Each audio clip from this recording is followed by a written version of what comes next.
Hello and welcome to Mary Beth Yoga. Today we're going to be talking about the Niyama Sukha.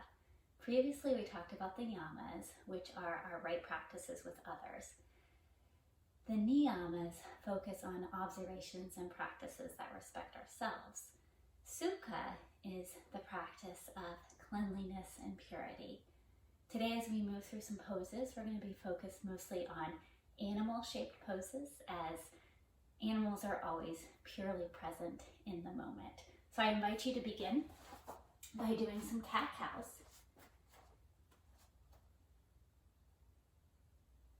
Breathing in as you drop your belly. And exhale as you round your back. Inhaling, dropping your belly. And exhaling,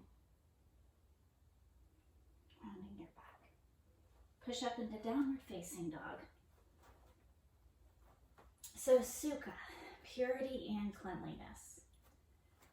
Cleanliness focuses on the external, our bodies, our homes. Purity focuses on the internal, our internal selves. I invite you to move into pigeon.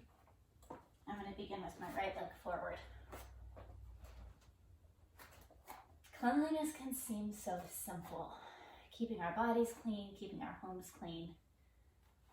But for some people, and in sometimes of our lives, it may be really, really challenging.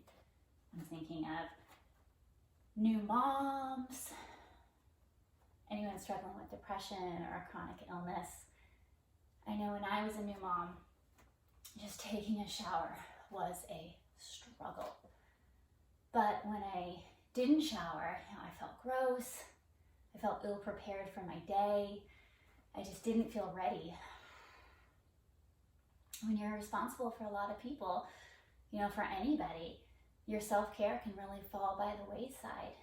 But when I was able to get into a routine of showering every night, even if it was just for a couple minutes, even if I didn't wash and dry my hair. I have a lot of hair, so even when I didn't wash and dry my hair, I felt ready. I felt ready for the next day.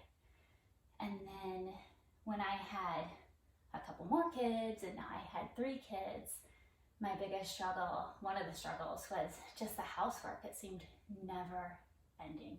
I'm going to push back up into downward facing dog so I can switch sides on my pigeon. And the dishes would pile up.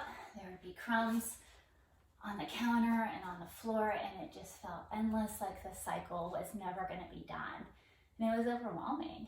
And so slowly I got into a routine of doing the dishes every night, wiping the counter, sweeping the floor. And so now I just wake up and my house is ready for the day. It's clean.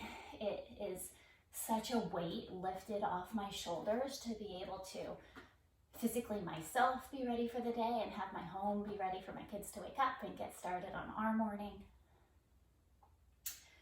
So I invite you, as we rest in our pigeon, and my left leg is forward now, to think about, are there any routines, are there any practices that would allow you to be unencumbered, that would allow you to be able to enjoy each moment, enjoy the day?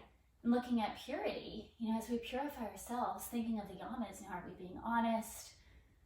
Are we non-attached? Are we being non-violent? What are some internal, purification routines or practices that you can think of that may be helpful for you?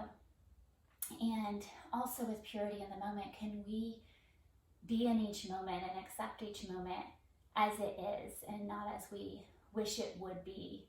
Can we accept and love ourselves as we are and not striving to be something else or to be someone else? Can we really be pure with ourselves and love ourselves in this moment as we are? So as we move back through downward facing dog, I invite you to ponder, coming back into an easy seat. What can you do to be clean and pure, to be unencumbered, to lift any weights off your shoulders? Thank you.